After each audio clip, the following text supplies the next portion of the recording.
notre joie de vous savoir encore nombreux à nous suivre sur votre site locoleacongo.com, sur votre émission Podium de vérité.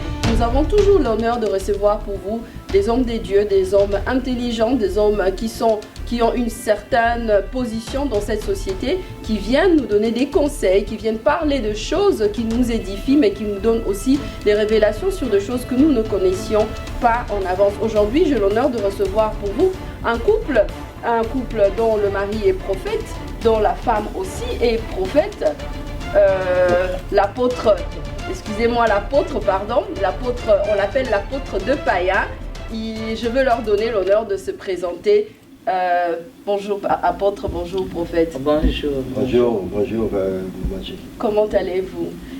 Nous allons bien par la grâce de Dieu. Et c'est vraiment un recevoir bino. En tout cas, pour moi, c'est la première fois. Na site na biso lokola Congo boza c'est la première fois, mais pour l'anga, ils ont vraiment honneur. Il y a aussi la bino lelo. Alors ça on y a malamu mais biso. Oui, to memi sanga malamu pour le peuple de Dieu. Yangwana lelo to komi ana lokole ya Congo. To ya to so la moi moke pour mikolebele to mona na kité. Nzamba apesi biso sous opportunité ya koya kokuta sous lelo eza malamu mingi pour te parler sur la femme soumise. Avant cela, vraiment, on enseigne à la biso, tout s'est présenté, tam souza na bato balanzi bino pour la première fois, ba yebité maman prophétesse kombo na enani. Nga kombo na nga ezali prophétesse Odette Mundele. Donc nazali musungi ya apôtre Stéphane. Il me reçoit pour se présenter, apôtre de Païen. Vraiment. Bon, c'est apôtre Stéphane, apôtre de Païen. La femme dans la best, la outil best, à côté Endoven.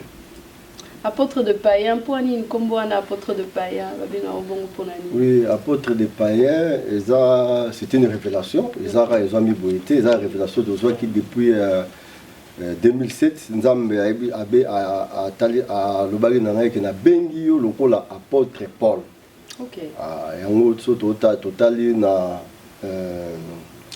2 Timothée 1 à partir du verset 11, tout le monde apôtre Paul azolobaki non va établir comme prédicateur selon l'évangile, va établir comme prédicateur et apôtre pour instruire les païens.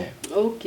Amen. Yangwana, maman a vu vraiment Msalango, il y a apôtre, il y a même un niveau prophétique. Azongi c'est yango pas maman pour apôtre Paul a lobela pe maman est belé hein. Yangwa lobi que non, toya to lobela la femme soumise. Voilà. Vraiment, ça maman est andegeni ya femme soumise. En tout cas, il y a femme soumise. Pour lobela rango mingi hein. Oui, to lobela rango mingi. Yangwa to zobetela ngo toujours lokolé. Loka pe to za lokolé ya Congo. Donc sango pendeza kitoko mingi, donc tozoko benga ba maman ba rejoindre biso vraiment na vision oyo ya ba femme soumise. Yango te ko lobela lelo vision na biso vraiment ezali ebimi na kati ya église oyo tozali ko benga vision de Dieu. Eza na kati ya beste église epesami mutazo sunga biso na kati ya église ezali apôtre Stéphane apôtre de Païen bongo biso ba maman vraiment nzamba lobeli biso na kati na église na kati na etonga to lobela concernant ba femme soumise. D'accord. Oui, c'est ça.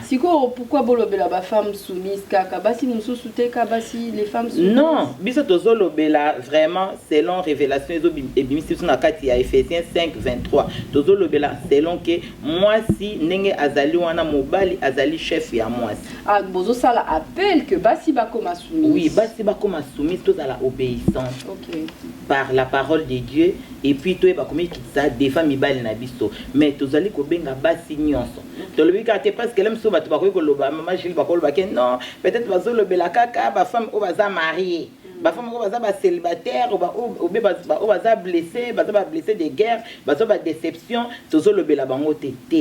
Tozo lobela, toye poto lobela basi nyonso. Ba o baza ba blessé de guerre, ba o baza délaissé, ba o mibali ba abandonna bango, ba tika bango na bana, ba o baza ba célibataire. au monde te ko le bela basi nyonso parce que moi si nyonso aza utile na société. OK. Yango tozo sala appel basi toza la soumise, toza la obéissance, soumise dans le liboso. Si ko sala ronde nini ça ba réunion ya ba maman bo beng ça ba maman ou bien bo sala ka na kati église, ça se fait comment? Non, bisone toza bo to beng ça ba maman, to sala normalement ba convention normalement presque 3 mois. Chaque 3 mois to beng ça ba maman, non seulement ka ba maman au église na biso, to beng ça ba maman partout, il y a l'église mosusu. OK. Donc eza le kambo ka te ke no ya église moko. Non, eza le kambo, ya ba maman nyonso be église mosusu to bengisi bango to kutani entre biso basi. Mais eza ka te to invitera ka ba maman te to invitera pe ba papa. Okay. Comme ba jeune pe ba koyi koya, ba célibataire pe ba koyi koya, ba jeune couple pe ba koyi koya. Donc eza ouvert à tout le monde. Vraiment c'est à tout le monde. Alors ebisa biso soumission ni kolobani. Bon, biso tozo lobela natina ya soumission. Soumission ezali kotambola de père na obéissance. Moi si il faut azala na komi kitisa premièrement devant la parole de Dieu. Parce que Bible zotalisa biso ke Yesu ye moko azali chef ya église ya itonga. Alors biso basi tozawana tomonaki Marie Magdala bazalaki baso banda kolanda Jésus-Christ de Nazareth. Batika ki Jésus te la preuve aneke mokolo Yesu a quoi ki Marie Magdala akutanaki na Jésus. Alors après ça qui est message à qui ne peut pas y avoir apôtre. Il y a un tozobeta lokole que moi si aza nécessaire et sengeli biso to côté na kati na makamona nzambe et sengeli te maman ozonga sima o lobaki non ndengeza na makamona zo banga yango et puis ça melika ba papa tete ba maman et puis ça meli biso ba maman et puis ça meli ba papa. Il y a un tozobeta lokole ba maman to bana komi kitisa devant nzambe na biso to bana komi kitisa devant mibali na biso na kati na mabala et puis nde na kati yango tokopesa ba conseil na ba jeune couple pe ba yeba komi kitisa devant la parole de Dieu et puis devant mibali na bango tozomona dégâts ba dégâts zo salama mingi na kati na ba couple yonga tolingi vraiment to lobela tolingi penza ke nzambe asunga biso ba divorce et ça la malisusu te.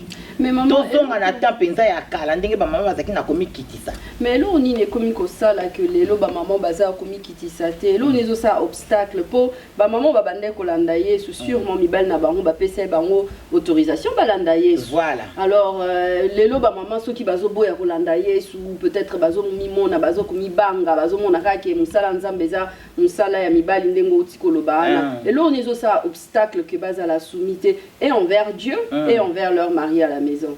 Bon, et là on est plus tozo lobela mon toyebite pour toyebike na tangu ya kala ba maman na biso malgré ba bande ko landa nzambe malgré ba yebaki makambo susu te mais bazala ki pena na komi kitisa mais lelo otozo mona obstacle les ebele par exemple tozo mona ba maman na kati na ba foyer balinko yokela ba papa te mais là on est ça qui ba yokela ba bon ngai vraiment pour na yango nazomona ka ezaka désobéissance balinko yokela ba papa te et puis il faut kotambola tout accord na papa avant ko sala likambo il faut kotalisa papa des avantages ya likambo. Pour je ne pense pas que moi si penza oza komi kitsa oza na soumission walingi makama nzambe soki afani na mobali ne baza bomoko bazoyoka na makamisi bazochonga na mesa ke soka solina papa pe alingaka mobali na ye na ndimite ke papa ko kopimela mama service ya likambo moko songolo na ndimite. Parce que peut-être batu baza na mauvaise définition ya soumission ou soumission ou elingi oloba eloko mosusu par rapport ya ndenge oza o présenter biso parce que bazo mona que soumission eza au sala que ba komi tellement marginalisé ba si bazo mona que ba mibali na bango na ndako bazo pesa bango valeur te ba comme si bango ba poussière na habité so papa akoye ko intervenir par rapport ya point oyo que ba si bazo sentir valeur te ya moi bazo mona que ba voilà tout ça on a besoin aux la soumise te pour bazo pesa biso honneur oyo Bible ezolo de la biso ba pesa biso te. Bon na ebike papa ko intervenir mengelo kana koloba tangu na kati ya Bible bazotel sa biso balobi ke Marie aimez vos femmes ezate ke mibali ba komisa biso esclave. Marie aimez vos femmes ba mibali faut balinga biso biso pe to ba komi kitsa devant bango mais ezate ke mobali akomisa moi si esclave parce que biso toza ba aide ya mibali vraiment depuis jeunesse. Ce qui est là, moi, si habillement dans mon panzi, il y a Adam, et ça parce que aya ko accomplir, aya ko aider, azalado qui aide ya mobile na service nyonso. Mais ça que papa a comme ça, maman esclave na ye.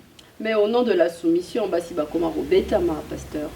Oui, apôtre a intervenir. Amen. Bon, pour vous expliquer soumission, selon le dictionnaire, tout le monde a soumission, action de maître ou de se mettre sous l'autorité des.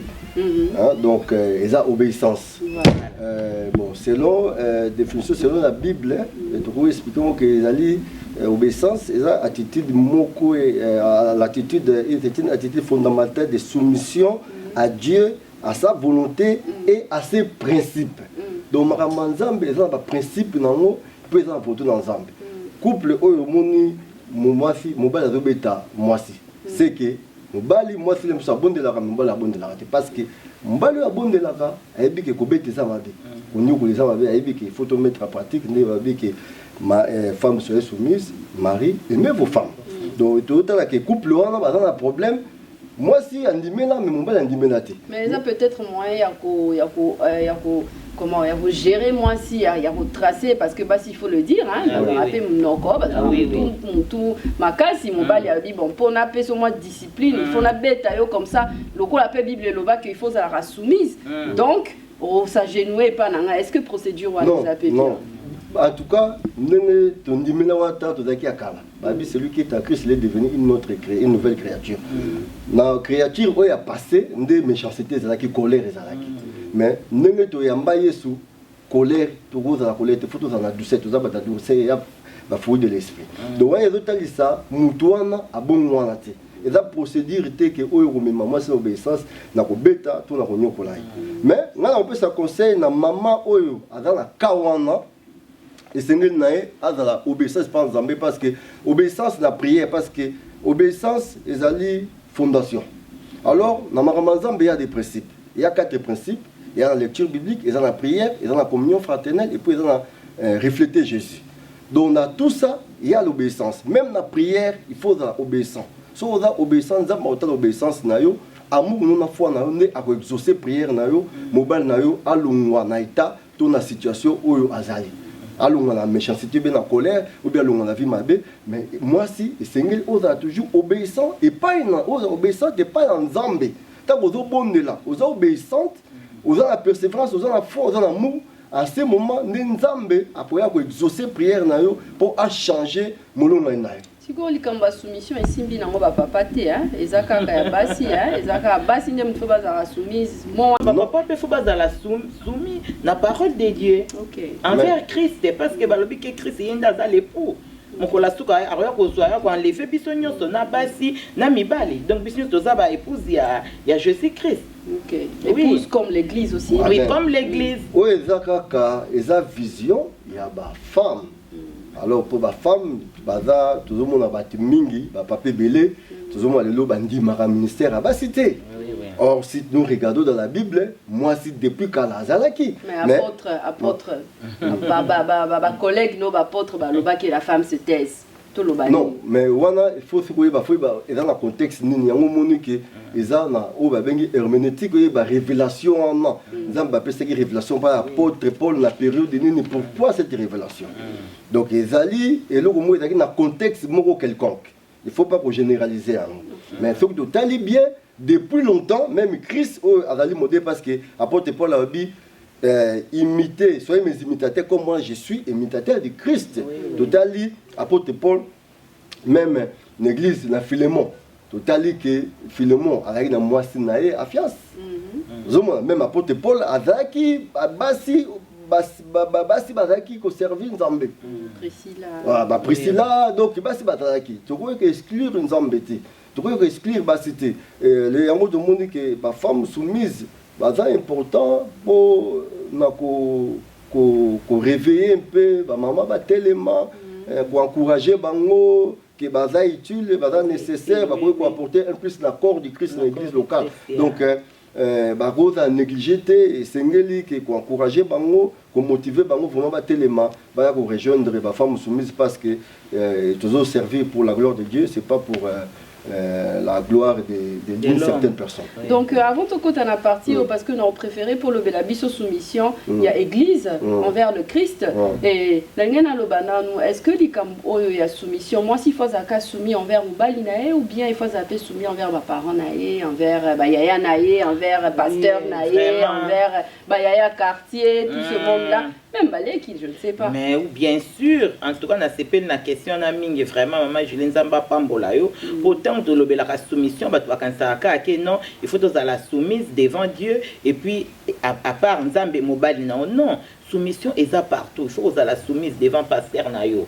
hein vraiment pasteur nayo na kati église ça lokola papa nayo ko ba iso ba mina so ata ce qui l'aime so na problème moko ya couple ata so ko se confie na mutu musu te mais mutu na Nzambe ndenge za so ko expliquer akozwa likambo nayo na ndenge moko akozwa fardo wana akoyi ko gêner pour na likambo akoyi ko lala na mabele akoyi ko lala te butu momimba pour na couple nayo ezala bien ozo mona yanda de lobi ki fito za la paix soumise envers ba pasteur na biso et puis soumission envers même Azapé pasteur à Malam. Ah, ben oui, ça a été pasteur, mais ça va m'abbé. Ah, bien, le prophète Eli, Kolambela, non, moi, non, t'es l'ambela, non, non. Bah, le but dans toutes les règles, il y a eu toujours des exceptions. Et ça, c'est que pasteur Nanza Menyo Suba Mabé. Et ça, pasteur Nanza Meba Malamu, et ça, fait n'a OEP, donc, bah, on a qui Baza Mabé. Mais Babi, mon tonio, c'est faut qu'on approcher. Vous avez approché mon touté, qu'on va dire que mon Tazamabe. Approcher, Yebaye. Pour non azamabe aussi conduit par le Saint-Esprit. Voilà surtout mais soumission zo lobeso même ba ya quartier même na mwana moké maman faut ba komi kiki ça à l'autorité aussi oui ezaka tiki non poisa ya quartier on manquer respect le autres ont un respect ça les sous-souté même ba msusu devant pasteur na za na respecter devant bana devant ba mikolo ya quartier respect zate faut ba ke oya za mukolo na za mwana moké il faut na za na respect devant ba kolo. Soumission à l'autorité aussi, hein? Oui. Baloi Mboka, oui, na autorité na baloi Mboka. Na baloi ya frauder par exemple, les hommes se soumettre justement. Mais oui, bien sûr. Ya ni pasteur apôtre vraiment. Bon, na pas signifier n'importe ce qui donc la porte totale de soumission, obéissance, des alliés fondation. Alors on a fondation, il y a des principes, nous avons des principes. Il y a 4 principes. Et 4 principes pour nous c'est dans la fondation. Alors, un principe pour nous même à désordre, tout dans la lecture biblique. Donc, il faut être obéissant dans la Bible. Nous quand même Josué 1:7, 1:8. Que ce livre. À partir il y a 8 que c'est le livre de Noël, ce n'est pas des tabouches, etc. Après, tu as la prière. Il faut être obéissant dans la prière.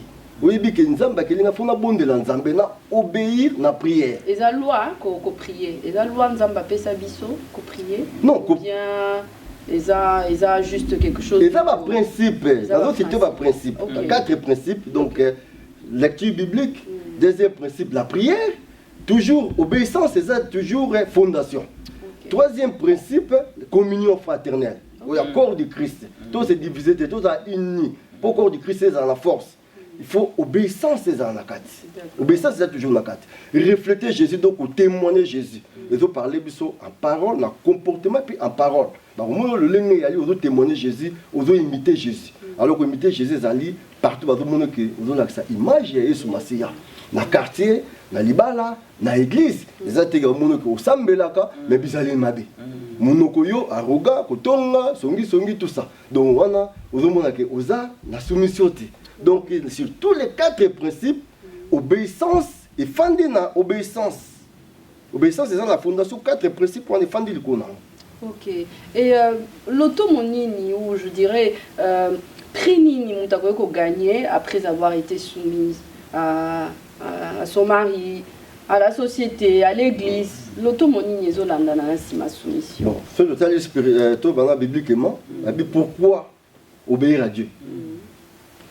N'obéir pas à Nzambe pour plaire à Dieu, pour mieux servir Dieu. Donc, on a quelques points. Donc, nous tous soumis, même dans l'Inga, moi, je aussi à la ranzalate.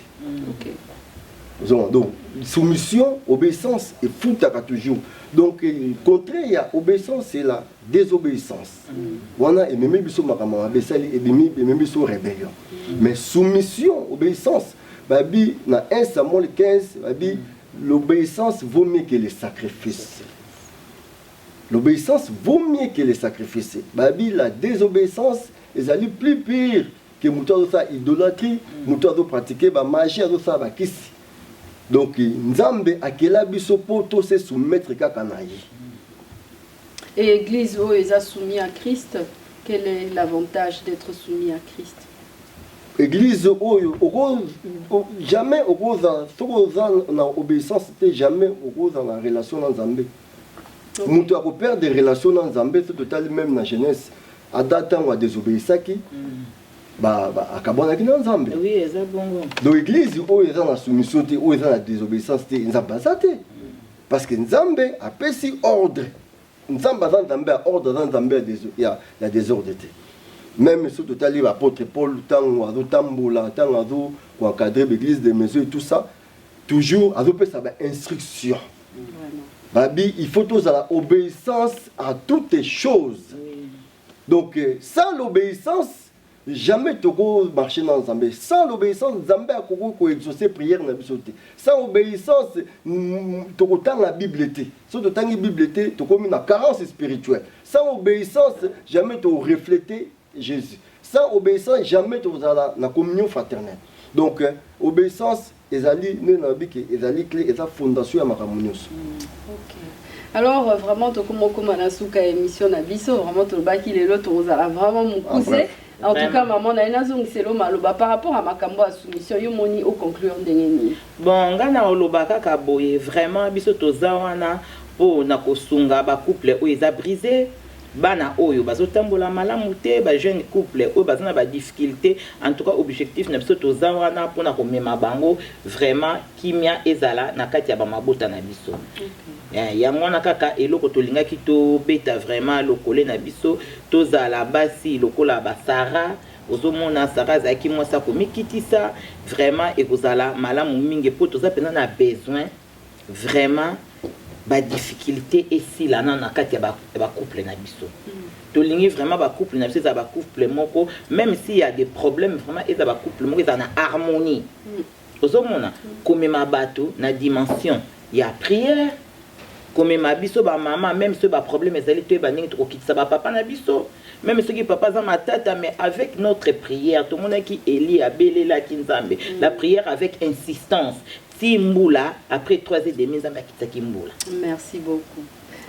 Apôtre, ouais, justement, vraiment, bon, contexte. Et même si ceux qui bossent na émission, pardon, je dirais, activité moko par rapport il y a concept nabino il y a la femme soumise. Ceux qui bossent na activité, beaucoup qui toujours lancer appel le cola Congo les ana pour nabino. Oui, biso en tout cas contexte nabiso tozana best église des vision de Dieu. Donc ekangami et kambami pas apôtre Stéphane, ngana lokola nazo ko encadrer ba maman nazali wana te nazo ko encadrer ba maman réellement mais ndenge za wana toujours tokoleka na lokole ya Congo ta ko pesa date ya convention na biso ya catholique to sali sapo to zaki lekanisi ya kolekana partout mais tozo lukasiko sali na Amsterdam to yeba na ko sala siko ba fiche ya ko pesa communiquer partout pour to sala siko convention na biso.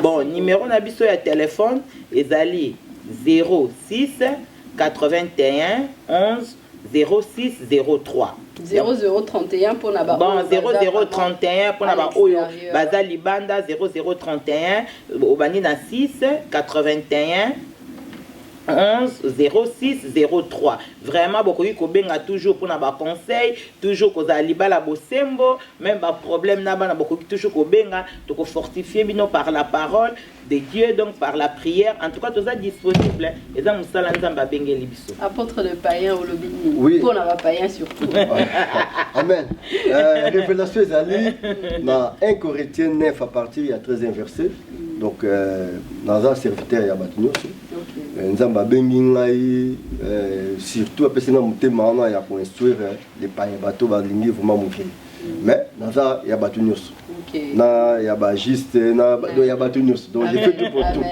alors